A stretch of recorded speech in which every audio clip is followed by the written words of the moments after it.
√2r हो जाएगा। समझ नहीं आया बात? अरे ये ए से बी चला गया ना, ए से बी ऐसे गया तो ऐसे, लेकिन डिस्प्लेसमेंट ये मेजर करेंगे ना हम लोग। डिस्प्लेसमेंट ये के लिए ये आर और ये भी आर, तो ये कितना हो गया हमारे पास? समझ में आ गया? ऐसी बात है। तो डिस्टेंस डिस्प्लेसमेंट तो ये से भी छोटी मोटी इन्फॉर्मेशन दे दिया गया। क्या देख रहे थे? देखेंगे इधर। हाँ ये देख लिया था। ये एक्सेसिव मैग्नेटिक फील्ड घटता है और करस्पॉन्डिंग बेटा का 2/3 मैग्नेटिक फील्ड कितना हो गया? 1/8 हो गया। जल्दी बता देगा आंसर, किस पोजीशन पे हुआ? मैग्नेटिक फील्ड 1/8 हो गया। मैग्नेटिक फील्ड की वैल्यू कितनी होगी? सेंटर पे जितनी है उसका कितना हो गया? 1/8 हो गया। जल्दी बता देगा। एक्सिस में मैग्नेटिक फील्ड सेंटर का 1/8 टाइम्स घट गया, तो 1/8 यहाँ पे b/8 लिखोगे 8 हो जाएगा। 8 रखोगे कितना हो गया? तो 4 आ जाएगा। 4 - 1 करोगे तो √3r आ जाएगा। तो ये छोटे मोटे फार्मूले तो वह करवाया हुआ प्रैक्टिस तुम्हें याद होगा। दिया हुआ कौन बताएगा? किसको याद है फंडा? हाँ, एस्केप स्पीड से भी ज़्यादा स्पीड दे तो आउटर स्पेस में चला जाता है, वहाँ पे कितनी स्पीड से घूम रहा होगा? तो v एस्केप n² - 1 का रूट।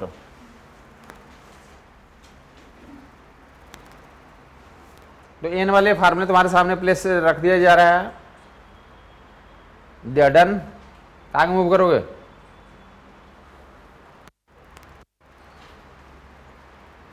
ये भी याद होगा, स्मूथ और रफ। स्मूथ पे कम टाइम लगेगा, रफ पे n टाइम्स रहता तो कितना था? म्यू tan थीटा को 1 - 1/, mu cot theta, mu tan theta या cot थीटा? तो मिसप्रिंट है, चेंज कर लो, म्यू cot थीटा चेंज कर लो। Mu cot theta equal to 1 - 1/n²। सही बोल रहा है जी। साइन थीटा भाई, तो साइन थीटा cot थीटा है। Mu cot theta equal to 1 - 1/n²। Misprinting है, चेंज कर लिया, यहाँ म्यू cot थीटा कर लेगा। cot थीटा कर लेगा। म्यू cot थीटा बगल वाले को भी बोल देना, ऐसा नहीं कि गलत उतार ले कोई। और स्पीड बॉटम पे कितना गुना हो गया? अरे बॉटम में किसकी स्पीड ज़्यादा हो गया? स्मूथ पे या रफ पे? स्मूथ में ज़्यादा स्पीड होगी तो स्मूथ पे स्पीड सिंबल याद हो, म्यू cot थीटा लिख लेना। कॉट बॉटम पे स्पीड स्मूथ में ज़्यादा होगी। स्मूथ पे स्पीड कितनी है? m टाइम्स है। रफ के रिस्पेक्ट में स्मूथ में m टाइम्स है, तो यहाँ पे म्यू cot थीटा कर लेना, 1 - 1/m² कर लेना। Mu cot theta equal to 1 - 1/m²। ये फ्रीक्वेंसी मल्टीपल लेकर स्ट्रिंग को कट कर दिया, उनकी अपनी जो इंडिविजुअल लेंथ है उनकी फ्रीक्वेंसी f1 f2 f3 है, n1 n2 n3 है, और सभी को जोड़ देंगे तो इक्विवेलेंट फ्रीक्वेंसी कितनी है? तो 1/f equal to 1/f1 1/f2 plus 1/f3 है, 1/n equal to 1/n1 plus 1/n2 plus 1/। Done हो गया ये बोलिए एक तीन लेंथ है, इंडिविजुअल फ्रीक्वेंसी कितनी होती है? जल्दी बताओगे। फ्रीक्वेंसी स्ट्रिंग की फ्रीक्वेंसी v/12, स्पीड v की वैल्यू कितनी होती है? v की वैल्यू √f/μ होती है। v की वैल्यू साउंड की स्पीड बताओगे तुम? √γ/RT/m, speed of sound. कुछ याद आया? Speed on the string √f/, बता रखा है वो छोटा सा फार्मूला, उससे सवाल रहेंगे।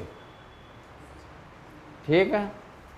ओपन ऑर्गन पाइप की फ्रीक्वेंसी NV/12, सारी फ्रीक्वेंसी बता दिया।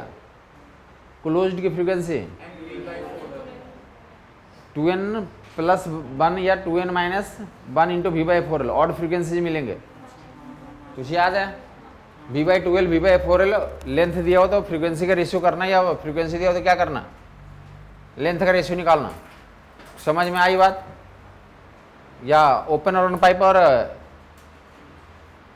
ओपन ऑर्गन पाइप और क्लोज ऑर्गन पाइप की फंडामेंटल फ्रीक्वेंसी का रेशियो निकालो अगर लेंथ सेम है। Open organ pipe v/12 v/4l, तो रेशियो कितना हो गया?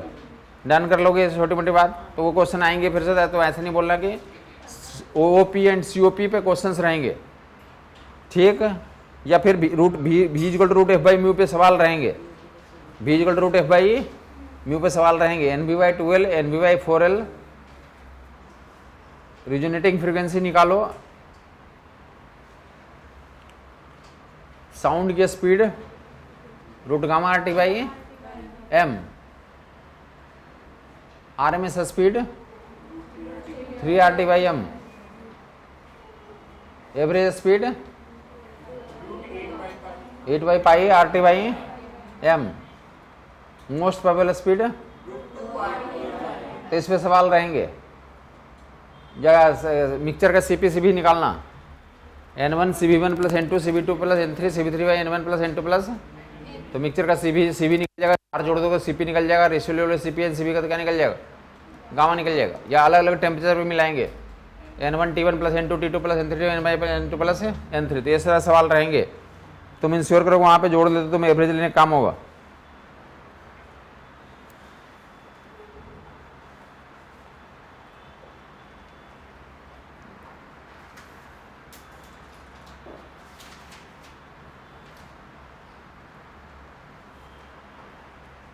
NV/12, यस आपको याद होगा ये पोजीशन है। अभी कौन सा थर्ड ब्राइट फ्रिंज का पोजीशन निकालने के लिए सवाल आए हैं।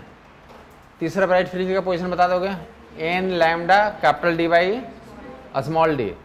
एन के वैल्यू 3 रख देंगे तो 3 into lambda capital D by, wavelength दिया हुआ था, कैपिटल डी दिया था, स्मॉल डी दिया था, याद होगा। पानी में डुबो देंगे तो क्या होगा, फ्रिंज विड्थ घटता है या बढ़ता है, 1/म्यू टाइम्स घट जाएगा।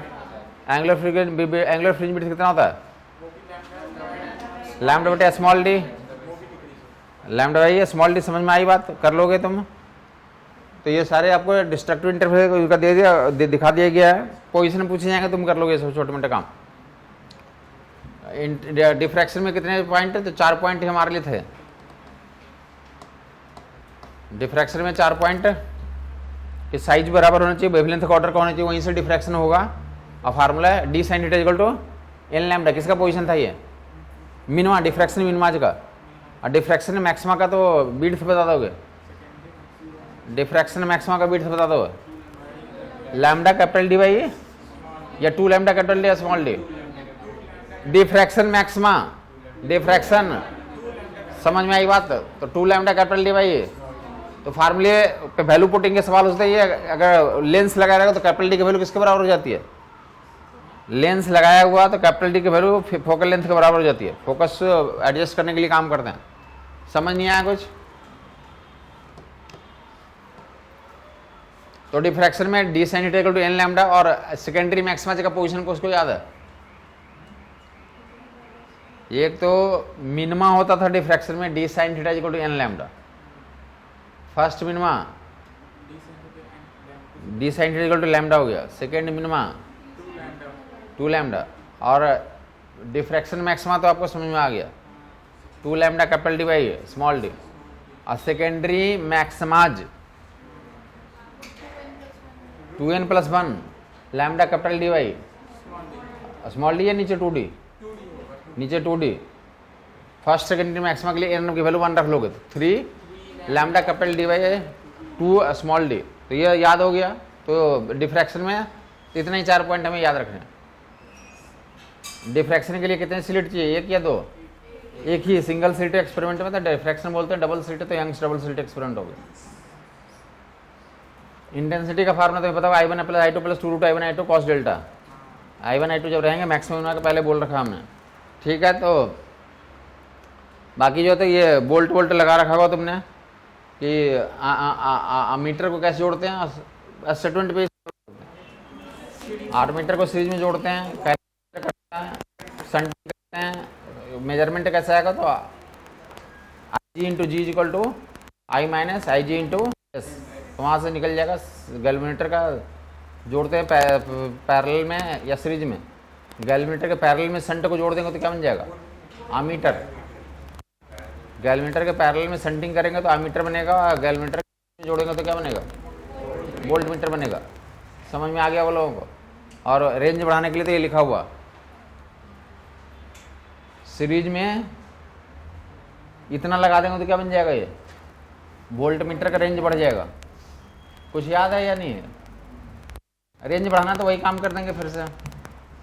चलो गैल्वेमीटर को वोल्ट मीटर बनाने के लिए क्वेश्चन क्या था हमारा, गैल्वेनोमीटर को वोल्टमीटर में बनाने का फार्मूला क्या था?